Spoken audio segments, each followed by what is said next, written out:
6. There we go. We have sound. Apologies for that. I've no idea why that did that. Very, very strange. But we are here. Yes. So as I was saying, hopefully you can hear me now. Yeah. Thank you very much. As I was saying, Tawantinsuyu, which I think is how you pronounce it. This is the third game that Board and Dice have sent me recently. I got this one. I'm covering this about a year after everybody else, so a little bit later than planned. But I've covered Tekkenu recently on the channel. Did an unboxing video of that. Did a multiplayer video of that. Did a solo video of that. Covered Mandala Stones as well. And this is the third one. It's a bit tinny. Okay. There's not much I can do about that. I can turn it down a bit. Turn the gain down a bit. How's that? That might be better. Yeah, something went odd with my microphone, but hopefully that's fixed it now. I have no idea. I mean, it's all connected. Is the microphone quality better? Right. I didn't touch the microphone since the playthrough on Tuesday. I tell you what this is. I didn't do a live stream yesterday. I haven't touched anything since I last did a live stream, which was Tuesday, but I didn't do a live stream yesterday. So what's happened is my computer has decided that it doesn't like me for missing a day of live streaming. So that's what it is. I think what I'm going to have to do is basically do a live stream every day just to keep the computer happy. Going to have to do that. So apologies for the missing sound and and then the bad sound, but hopefully that is now all fixed. So let's crack on with this. Now I've also got a new overhead light, which means I have to prop this up with a potato. It has to be a potato, because if I put it down there, you get a big reflection like that. So yeah, that's the downside of having a new overhead light. So let's crack on and play this. I am curious to see how many people in the chat have played this and where you rate it in the T games, because we have Teotihuacan, we have Tekkenu, which is the easiest to pronounce, and we have Tawantinsuyu. Where do you rate it? Now, I've asked this question before, and I know that people have different ideas of which one is their favourite. I've heard people say Tekkenu is their favourite. I've heard people say this one is their favourite. And I've heard people say that Teotihuacan is their favourite. So yeah, let me know. Let me know in the chat. Mark is saying that this is the best T game ever. Yes, the purpose of the potato is revealed. It was basically, I needed to prop it up, and I looked around and I went, oh, I've still got the potato from Tuesday. So, oh, now that's quite a strong smell. Now, one thing that David sent me a message. Michael says he's played it and it is his favourite. David Turtsey, the designer, sent me a message a couple of days ago and said, if you're going to play it, make sure you get the updated rulebook. So they have taken a lot of feedback on the rulebook. There's obviously some things that were maybe not as clear as they were before. And David has told me, and I'm telling this to you, if you have the game from the designer, they have basically been improving the rulebook and not to use this one, to use the one that is available on BGG. Oh yeah, that's the other one, Peter, Tzolk'in.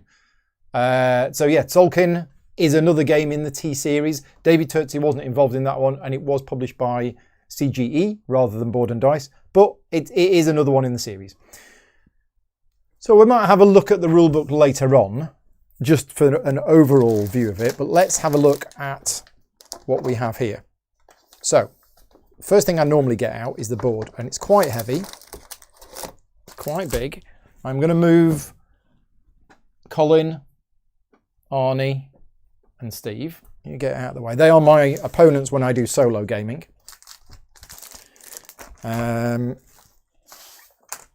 Right. So let's have a look at the board. Well, first of all, the board is nice. It's nice. It's sitting flat. It's not, because, you know, if boards don't sit flat, you have to reverse bend them. And as we know, that is quite dangerous. Don't try this at home. We get another bag. There's a bag with all of these games. I'm going to reverse bend, but I'm going to reverse bend gently. I've learnt my lesson. So there you go. There is the board. It's quite a big board. But, you know, I did play on Mars on Tuesday, so it's about right. There you go. That is the board. Yes, I'm being gentle with it. I think it will fit at this zoom. It will fit. It will fit on the table. I don't know if this game has player boards or not, but Let's have a look at this. What's this? Front, back, front, back.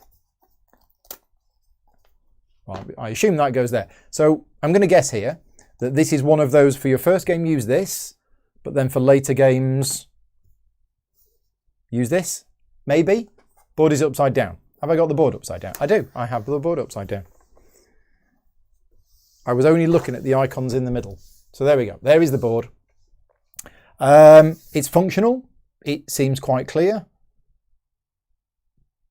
Yeah, there's obviously spaces for icons and stuff like that. So one thing that strikes me about the board is that I've played a lot of games where there's a lot of detail in the artwork, and this doesn't have the detail. It has the detail around the outside where it's not important, but on the inside they've kept it clean so that the actual icons pop. Because if they cluttered this bit with more detailed artwork, it would distract from the actual thing. They look like potatoes. They're probably not potatoes. Right, okay. David's here in the chat. Don't break the boards, yes. Sorry about the bugs in the rulebook. BGG has a much more improved version. Right, as I mentioned that earlier on, David, I don't know whether they were bugs or errors or just improvements or whatever, but I did say to people, what you said to me was, yeah, go online, get the rulebook. I will print that out and get that one. Okay, so we have 4 punch boards. We're going to do Paul's punch test. Okay, yeah, they're popping out okay. Let's do a reverse punch on them. Okay, so not popping out as cleanly as some. Now, I just wanted to mention something about, it's not a problem. They're not tearing or anything like that. I wanted to mention something about something that I learned about when games get printed. Okay, because I always do Paul's punch test on these unboxing videos where let's get another one. Let's do some more punching. Okay, these aren't punching out as cleanly as some. Yeah, so you don't want to, some unboxing videos I literally just do that and they pop out and they fly around.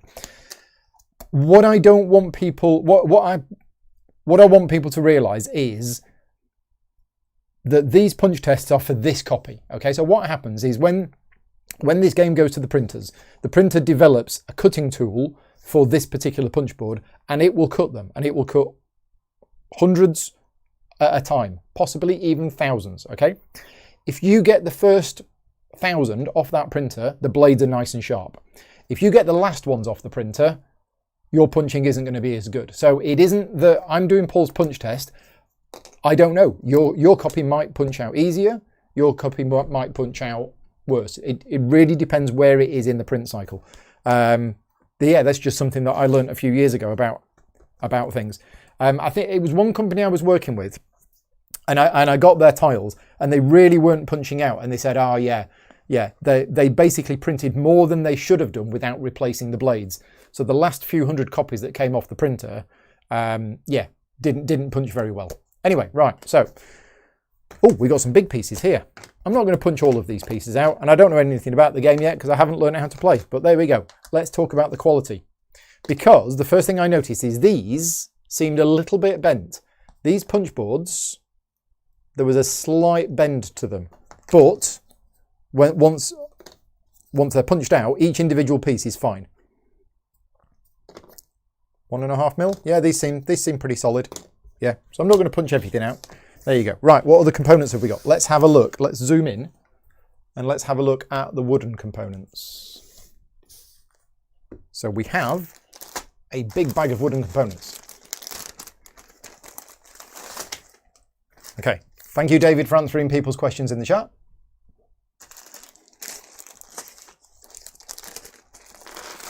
Meeples. Oh, silica gel. Do not eat. White, green, red, yellow, blue. So I don't know if these are player colours or not. Let's have a look. No. So we have architects, couriers, craftsmen, priests and warriors.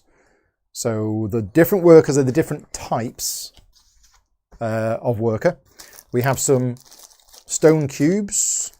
We have, oh, these are quite cute. We have some little stairs. You can see those? Yeah, where's the camera going to focus? Probably there. Yep, so we have some little stairs. They're very cute. Oh, is this the priest that Mark was saying? No, yeah, that's nice. I like that. Nice little priest. That's a very cool Yeah. We have some corn. Now, these are nice corn pieces. I like these. Yeah, custom shaped corn. They are good. Might actually use them in Sulkin. What else uses corn? Because Tawantinsuyu uses cocoa, which I think is this. I'm guessing this is cocoa. This is my guess here. David is saying, please play with 45 meeples, not 50. Okay. Oh, right. Have they included extras? Let me just count that, because that is an important thing. 1, 2, 3, 4, 5, 6, 7, 8, 9. No, I only have 9 of each colour, David.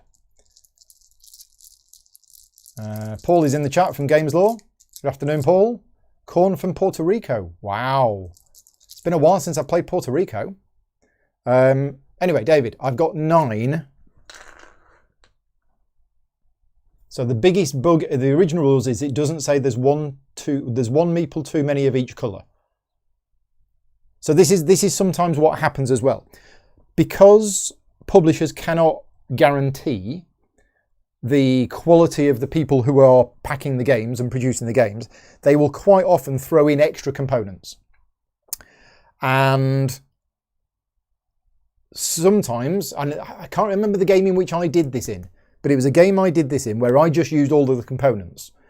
And it turns out I was playing with too many. So I think what David is saying is, right, the first print run, they produced 10 of each coloured meeple, but there was no mention of it in the rulebook. And that is a problem, which presumably you fix. So if you've got a first printing of this game, the rulebook says 45 workers, but you actually got 50.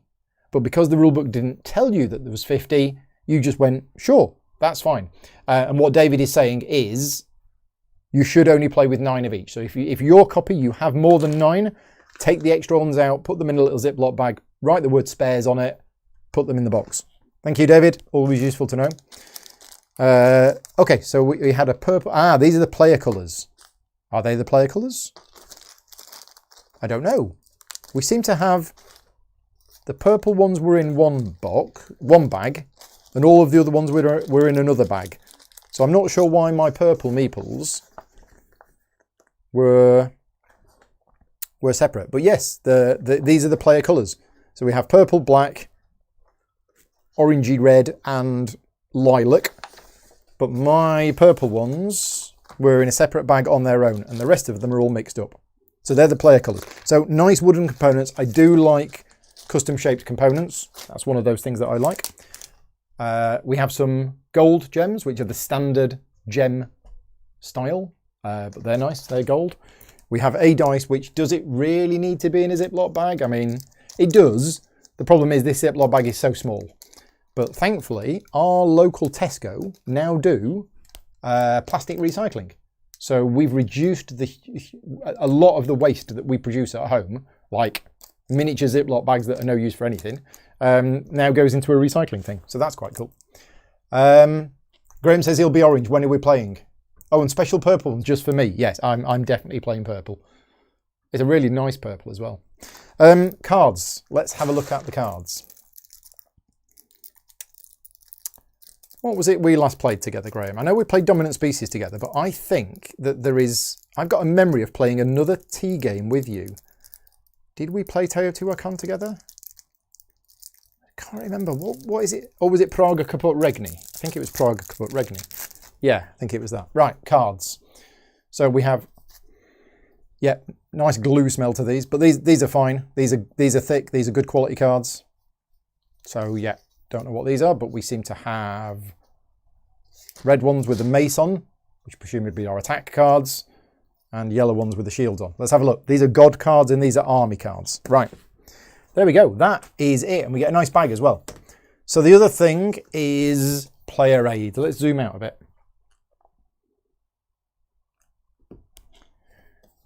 Okay, so these player aids, I don't know whether I've ever seen a player aid as big as that. That is huge. That is a lot of information. Now, I'm happy with big player aids. Yeah, that's a lot of information. That actually looks like, to me, a summary of the rules of the game, which is fine. So yeah, that seems quite useful.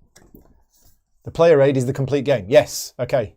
The back of it presumably is the solo mode. And are they any different, or are they all the same? They look all of the same. So there is a solo mode in it, obviously, because it's David's design, which I haven't tried yet. I don't know whether I'll play this solo first. I don't have anything in my schedule yet for this. It's going to go on the list of games to play. But there we go. Right, so the rulebook, as I say, as David said, there's a couple of bugs in the rulebook, but let's just have a quick look at the overall layout and overall style. We have, how many pages? We have 28 pages. We have a nice game overview, which is good. We have an itemized components list, which is good. We have setup with a nice thing about the board, which is very clear, telling me which bit's which. I mean, board and dice rule books, I find pretty good these days. You know, lots of images, not all packed in, good size font. Yeah, it's all there. But as I say, David has said there's some things in it that aren't quite right, which need tweaking. So yeah, go online and get the other one. Now, that's interesting. We have end of the rules seem to be on page 17, 18. So then we have a description of what all the buildings do, which is really good. I really like this. Even when the iconography is clear, yeah, I like it. When that, I've got to check my die. Oh, right. I need to check my die. I'm going to check it. Okay, so my dice is, let's have a look. My dice is, we have a 1, we have a 2, we have another 2. Are you excited yet? We have a 3, we have another 3, and we have a 4. Is that right? Check that it's 1, 2, 2, 3, 3, 4, and not 1, 2, 3, 4, 5, 6. Yes. Okay, so did some people get a normal dice? This is not a normal dice. It is 1, 2, 2, 3, 3, 4. There you go. It's an average dice minus 1, is what it is. Tom is playing this tomorrow, apparently.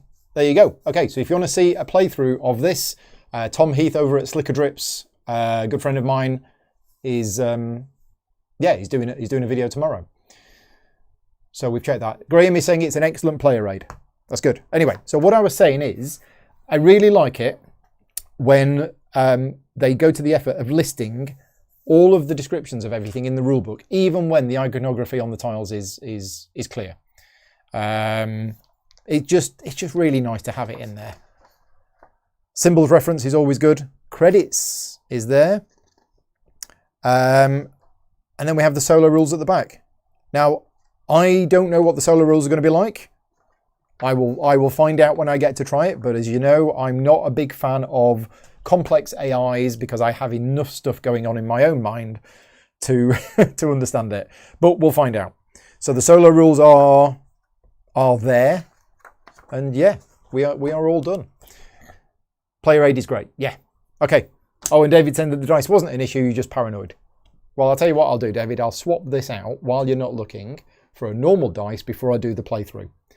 And let's see what happens. Anyway, we are all done for today. I don't know what I can do about this overhead camera. There's not much I can do. I just need to be careful of putting anything shiny that isn't propped up with something like a potato. I'll put it like that. There you go. We're all done.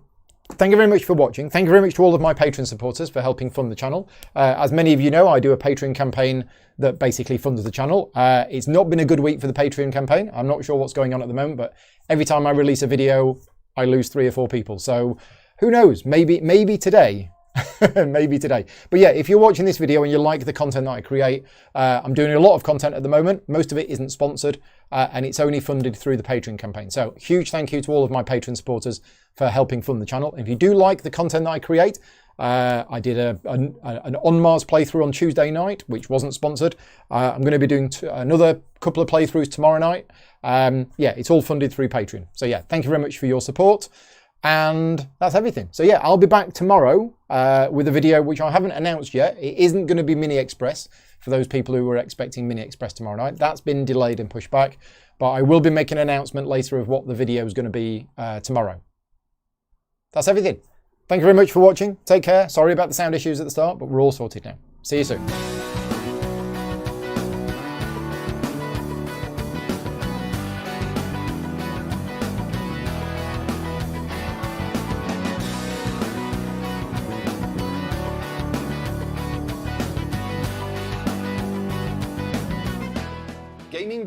proudly sponsored by Game Toppers, upgrading your gaming experience. Visit GameToppersLLC.com.